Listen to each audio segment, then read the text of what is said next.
Бір уақытта көп нәрсемен айналысуға болады. Мен дәл қазір сабақ жазып отырмын. Және де қосымша бір курс оқып отырмын. Және де телефоным қазір алдым, но телефонымда мына ретте дорама тұрған.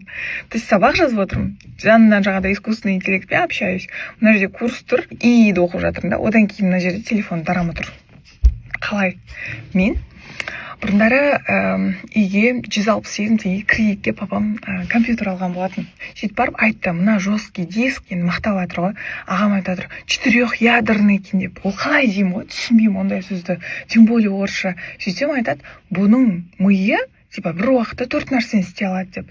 Сосын мен ойлаймын, интересно, как это уметь деп. Сөйтіп қараймын, просто 4 окошко бірден аша алады да. Қазір мысалы сабақ жазып отырмын, сабақты өте күшті жазып отырмын, вау деп.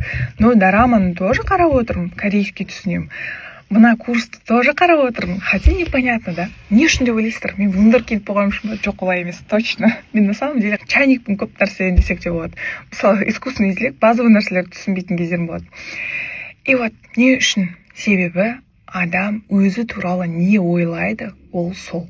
Мен үнемі бәріне, өзіме, вселенныйға, бәр жерге айғайлай берем. Менің миым 4-ядерный деп. Постоянно осы нәрсені өз-өзіме твердить етем да. А некоторые адамдар айтады, ой, аналар умный, біз деген мынандаймыз ғой.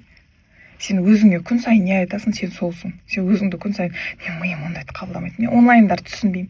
Мен ондай орысшаға миым жетпейді. Ағылшынша қайда бастаймын, тастап кетемін дей беретін болсаң, сен түбі сол боласың. Потому что болады, кәрі кісілер жаңағыдай еркелеп балаларына, ой, ана қолым дейді. Бір күні қарасаң, реально қолы ауырып, больницаға қаралып жүреді. Неге? Өйткені адам күн сайын ол нәрсені өзіне қайталай беретін болса, ол сол болады. Сол үшін бүгіннен бастап ақылды болмасаң да, күшті болмасаң да, вундеркинд болмасаң да, Стив Джобс болмасаң да, өзің туралы дұрыс ойларды таңдап үйрен. Мен осындаймын, мен мынандаймын, мен тез үйренемін, мен тез нетем, до конца барам, ақшаны дұрыс жаратам деп. Бүгін айт, ертең айт, 100 күн айт, осы өтірікті өзіңе. 100 күннен кейін сен сол боласың. Как думаете, бұндай нәрсе сработает с вами?